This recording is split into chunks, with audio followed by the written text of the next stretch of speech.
எல்லாருக்கும் ஹாய். நான் இன்றைக்கி இடியாப்பம் பண்ண போகிறேன். எப்படி பண்ணது பார்க்கலாம். 1 கப்பு அரிசி மாவு,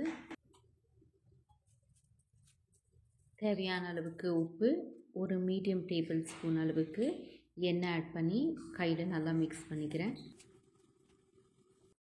இப்போது சூடான தண்ணி கொஞ்சம் கொஞ்சமாக ஆட் பண்ணி மாவை மிக்ஸ் பண்ணிக்கிறேன். கையில் கொஞ்சம் எண்ணெய் தடவிட்டு இப்போ கையால் மாவு பிசைஞ்சு எடுத்துக்கிறேன். இடியாப்பத்துக்கு நம்ம மாவு ரொம்ப ஹார்டாகவும் ரொம்ப சாஃப்டாகவும் இருக்கக்கூடாது. மீடியமாக ஓரளவுக்கு சாஃப்டாக இருந்தால் போதும்.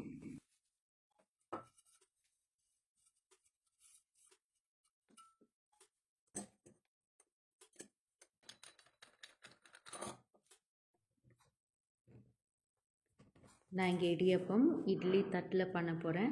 உங்கள்கிட்ட ஸ்டீமர் இருந்தால் நீங்கள் அதில் கூட நீங்கள் பண்ணிக்கலாம்.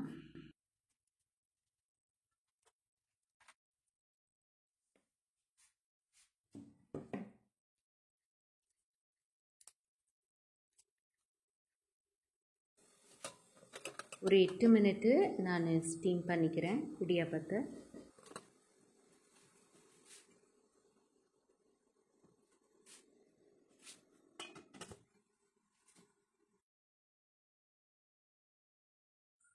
எட்டு மினிட் ஆயிடுச்சு.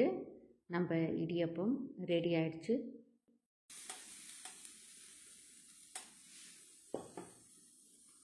இந்த இடியாப்பத்தை நீங்கள் தேங்காய் சுகர் போட்டு நீங்கள் ஆட் பண்ணி சாப்பிடலாம்.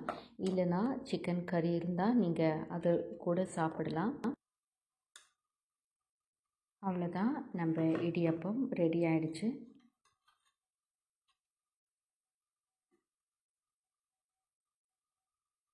இந்த வீடியோ உங்களுக்கு பிடிச்சிருந்தா லைக் பண்ணுங்கள், ஷேர் பண்ணுங்கள், கமெண்ட் பண்ணுங்கள், சப்ஸ்கிரைப் பண்ணுங்கள். தேங்க்யூ.